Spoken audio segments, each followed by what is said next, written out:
The book, Get Rich with These 13 Principles, Think and Grow Rich by Napoleon Hill is a classic masterpiece, revealing 13 golden principles to build lasting wealth and success, with inspirational and practical content. This is an indispensable handbook for those who want to conquer their financial goals and discover the power of positive thinking. Get Rich with These 13 Principles, Think and Grow Rich, Napoleon Hill. Published by Chanel Audiobooks by Drbook. Napoleon Hill was an author born in 1883. He wrote the #1 selling book of the century on personal wealth called Think and Grow Rich. This book analyzed hundreds of extremely successful men, such as John D. Rockefeller, Henry Ford, Thomas Edison, Charles Schwab, and Alexander Graham Bell, to name a few. He researched why these men were so successful. He wondered, why did they have massive wealth and others did not? So he set on a journey to see what principles set them apart and wrote a book about the findings. Although this book may have been written 87 years ago, the principles still ring true to this very day. There are 13 principles to get through. So let's get on with it, shall we? Principle 1, Desire. Having a definite purpose, along with a burning desire to achieve that purpose, is the first essential step to achieving your goals. Hill explains 6 practical and definite steps to transmute desire into reality. Number 1. Be exact with the amount of money you desire. Number 2. What are you willing to provide and/or give to receive this desired amount? Number 3. Give yourself a limit to the amount of time you have to achieve this desire, with an exact date. Number 4. Make a plan and immediately put it into action, no matter how unprepared you may feel. Number 5. Write numbers 1 to 4 in a clear statement. Number 6. Read the statement created out loud to yourself as soon as you wake up and right before you go to bed. You must read this statement as if you are already in possession of all you want. This statement here states, you may as well know right here that you can never have riches in great quantities unless you can work yourself into a white heat of desire for money and actually believe you will possess it. A story is told in this chapter of when Edwin C. Barnes went to New Jersey to go into business with Thomas Edison. The only problem was, Edison had no idea who Barnes even was. But Barnes made it clear to himself that being Edison's business partner was not a wish but a burning, definite desire that will be carried out. Edison gave Barnes a job, but not at the position Barnes was looking for. He wanted to be business partners with Edison, not another cog in Edison's business wheel. Barnes went on to work for Edison for 5 years, doing menial tasks. One day, Barnes seized an opportunity to sell one of Edison's inventions. The Edison sales team did not believe this product would sell and rejected the proposal. Barnes, seeing this opportunity, put forth a plan to Edison to sell this product. They went on to sell many with Barnes' sales plan, which accomplished Barnes' goal and desire to be Edison's partner. Barnes had a definite goal and put all of his power into seeing that goal completed, with definite purpose and a burning desire. Principle 2, Faith. Faith is a state of mind. When the vibration of your thoughts and desires are blended with faith, the doors of infinite intelligence are opened. Without faith, your desires will seem impossible to fulfill and cause your subconscious mind to shut down any thought of a better life before you can even start. Hill outlines a self-confidence formula. 1. Know that you have the capability to realize the definite purpose in your life. 2. The thoughts that you allow to dominate your mind will eventually transform into physical reality. 3. The desire you hold in your mind and persistently think about will continually seek to become reality. 4. You have created a statement of your definite goal in life, and you will not give up until you have attained it. 5. By carrying out this desire, You will benefit all whom it affects. You will attract the right people to work with by doing the right things the right way, with a positive attitude. Hill states, there are millions of people who believe themselves doomed to poverty and failure because of some strange force over which they believe they have no control. They are the creators of their own misfortunes because of this negative belief, which is picked up by the subconscious mind and translated into its physical equivalent. Taking that quote and reversing it reveals how the successful men analyzed in this book think. You can truly think and speak things into existence. It is your decision on what thoughts you will turn into the physical equivalent. Using faith. Principle 3, Autosuggestion. Autosuggestion is when your mind automatically processes new information in a certain way, depending on how you have trained your subconscious mind to handle it. You can then transfer these thoughts more easily to attract the results you are looking for. To influence the subconscious mind, the thoughts in which you feed your mind must be precise and filled with emotional belief. In the book, Hill states, no thought, whether it be negative or positive, can enter the subconscious mind without the aid of the principle of autosuggestion, with the exception of thoughts picked up from the ether. Stated differently, all sense impressions which are perceived through the five senses are stopped by the conscious thinking mind or rejected at will. The conscious faculty serves, therefore, as an outer guard to the approach of the subconscious. Principle 4, Specialized Knowledge. The next step is understanding that having an abundance of general knowledge has little use in the accumulation of money. But having organized, specialized knowledge in a niche subject can make you rich. One of the richest men in history had this to say regarding knowledge. Andrew Carnegie stated that he personally knew nothing about the technical end of the steel business. Moreover, he did not particularly care to know anything about it. The specialized knowledge which he required for the manufacture and marketing of steel, he found available through the individual units of his mastermind group. What this means is, the man who accumulates the wealth does not necessarily need to personally have the specialized knowledge needed, but rather requires the access to an organized group of highly specialized people. This mastermind group of specialized minds is the key to a successful venture. Principle 5, Imagination. Man's only limitation, within reason, lies in his development and use of his imagination. All successful products and services in the world started off as just an idea in someone's imagination. Hill states that there are two types of imagination, synthetic and creative. Synthetic imagination is the product of rearranging past ideas, experiences, or observations until something clicks in your mind that seems right to move forward with. If you cannot draw on new ideas using synthetic imagination, you may have to try creative imagination. This is the process in which you get ideas from scratch in your mind, from inspiration or gut feeling, which have not been thought of before. By having a strong desire, you refine your focus and interest on what you are observing and experiencing, and you see it through a new perspective that helps you automatically generate creative thoughts effortlessly. This is because you are giving your mind something to look for, something to focus on. This ideology also ties back to the chapter on autosuggestion. You can use this to your advantage to supercharge your imagination. This faculty functions only when the conscious mind is vibrating at an exceedingly rapid rate. As for example, when the conscious mind is stimulated through the emotion of strong desire. And don't be afraid to change your environment to foster more creative thoughts. Changing your environment by, say, walking on a nature trail surrounded by trees and natural streams, sitting at a lively coffee shop, or a dimly lit library can have a profound effect on your motivation to spark that subconscious idea or write down something great. Principle 6, Organized Planning.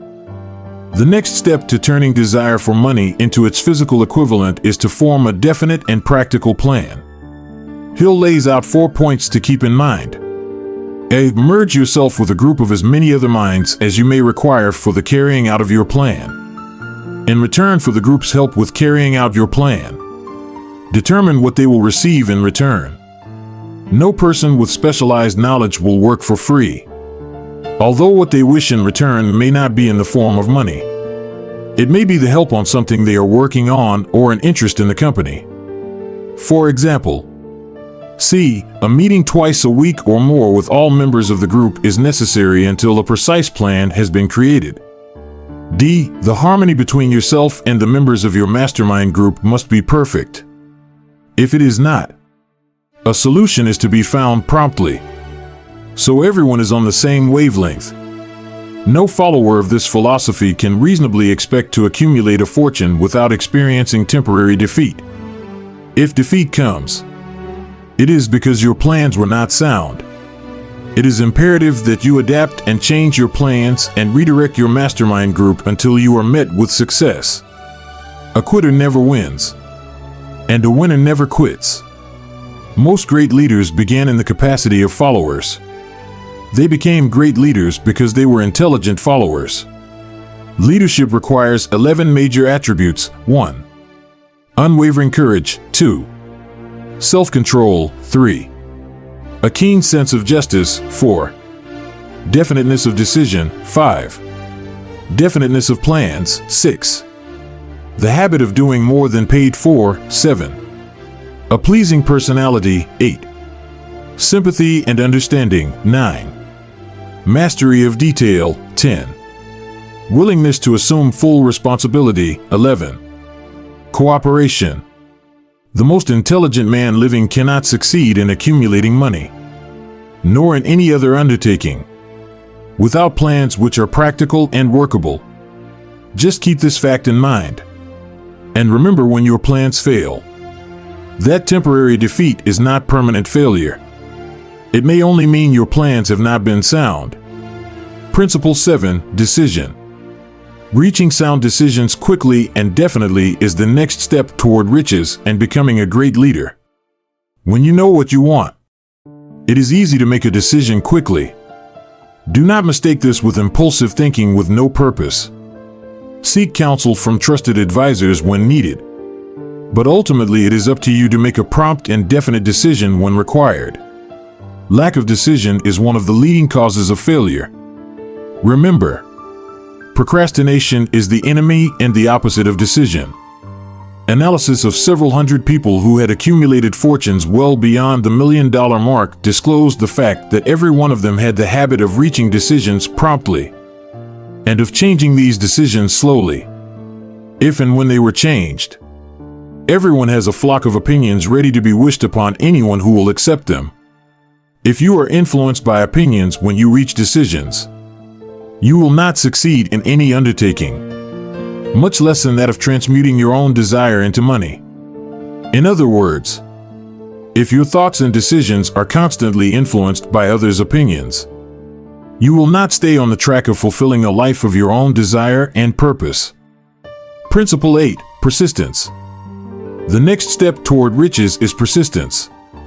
To be persistent, you have to harness the power of will. Are you willing to do what you need to do to become what you want to become? For an uncertain amount of time, until you achieve that desire? Persistence can be seen as an insurance against failure. As long as you keep going in the right direction, despite countless defeats, eventually you will have success. When you are persistent, you give yourself more time to be intersected with opportunity at the right moment. A person who stays persistent is one who has definiteness of purpose, desire, self-reliance, definiteness of plans, accurate knowledge, cooperation, willpower, and habit. A few know from experience the soundness of persistence. They are the ones who have not accepted defeat as being anything more than temporary. They are the ones whose desires are so persistently applied that defeat is finally changed into victory. We, who stand on the sidelines of life, see the overwhelmingly large number who go down in defeat, never to rise again. Principle 9. Power of the mastermind. The next step is to harness the power of the mastermind group available to you and apply it to your burning desires. The mastermind is a merging of knowledge for the attainment of a definite purpose. Hill explains there are two characteristics in order to harness the power of the mastermind group. The first is the economic advantage one may be subject to by surrounding themselves with people willing to go above and beyond to provide advice and counsel to your mission. The other is more spiritual. When two or more minds are focused on one idea, a spirit of harmony is formed, advancing you to your definite purpose faster. Mr. Carnegie's mastermind group consisted of staff of approximately 50 men, with whom he surrounded himself for the definite purpose of manufacturing and marketing steel. He attributed his entire fortune to the power he accumulated through his mastermind. A group of brains coordinated or connected in a spirit of harmony will provide more thought energy than a single brain, just as a group of electric batteries will provide more energy than a single battery. Principle 10, the mystery of sex transmutation. Hill explains there are two significant facts disclosed by science. 1. The men of greatest achievement are men with highly developed sex natures, men who have learned the art of sex transmutation. 2. The men who have accumulated great fortunes and achieved outstanding recognition in literature, art, industry, architecture, and the professions were motivated by the influence of a woman. Hill explains that the natural force felt when trying to impress or please a woman is so deeply rooted in our instincts as humans that we can use that energy to supercharge our willpower to carry out our desires. Just as a man in prehistoric days used to find the will to hunt and bring home food to appear great and capable to women of the tribe, the same can be seen in the animals of nature, pushing to appear capable and dominant to the female they are looking to impress. The woman a man chooses to marry can make or break him, because man is so heavily influenced and or motivated by the female spirit. Love is without question life's greatest experience. It brings one into communion with infinite intelligence. When mixed with the emotions of romance and sex, it may lead one far up the ladder of creative effort. Principle 11, the subconscious mind. The subconscious will not remain idle, so you must plant your desires in your mind with positive thought. The subconscious mind is seen to be the link between the finite mind of man and infinite intelligence, provided to you through desire, faith, and emotion. You cannot entirely control your subconscious mind, but you can voluntarily hand over to it any plan, desire, or purpose which you wish transformed into concrete form. Positive and negative emotions cannot occupy the mind at the same time. One or the other must dominate it. It is your responsibility to make sure that positive emotions constitute the dominating influence of your mind. To train your subconscious mind, you must first feed it positive emotions, such as desire, faith, and enthusiasm, rather than fear, jealousy, hatred, and anger, to name a few. You can think of emotions as the yeast in a loaf of bread, which is the action agent to activate your subconscious mind. You must start with the right emotions. Principle 12, the brain. The power and vibration of your mind may not be able to be seen with the human eye, but it is there. Like a radio signal is there if you are at the correct frequency. Vibrations of an exceedingly high rate are only vibrations picked up and carried by the ether from one brain to another. Thought is energy traveling at an exceedingly high rate of vibration. Vibration thought, which has been modified or stepped up by any of the major emotions, vibrates at a much higher rate than ordinary thought. And it is this type of thought which passes from one brain to another through the broadcasting machinery of the human brain. Hill explains the subconscious mind is the sending station of the brain, where your thoughts are broadcasted into the ether. The ether then returns a message in the form of thoughts into your creative imagination. If and only if your mind is vibrating at a high enough frequency to be able to receive that infinite intelligence. Principle 13, the sixth sense. The sixth sense is that hunch you get or gut feeling you have about something that turns out to be extremely helpful. This is your creative imagination at work, receiving intelligence from the ether, trying to tell you something. The sixth sense flashes ideas and thoughts into your mind and can spark inspiration. The chapter on the sixth sense was included because the book is designed for the purpose of presenting a complete philosophy by which individuals may unerringly guide themselves in attaining whatever they ask of life. The starting point of all achievement is desire. The finishing point is that brand of knowledge which leads to understanding of self, understanding of others, understanding of the laws of nature, recognition, and understanding of happiness. This is quite a lot of information to grasp all at once. But that's why you should read books over and over until you get the marrow out of it. I look forward to exploring some more lost wisdom in the future together. Hope you enjoyed this summary. And goodbye for now. Thank you for listening to or reading this from AudioBooks by Dr. Book.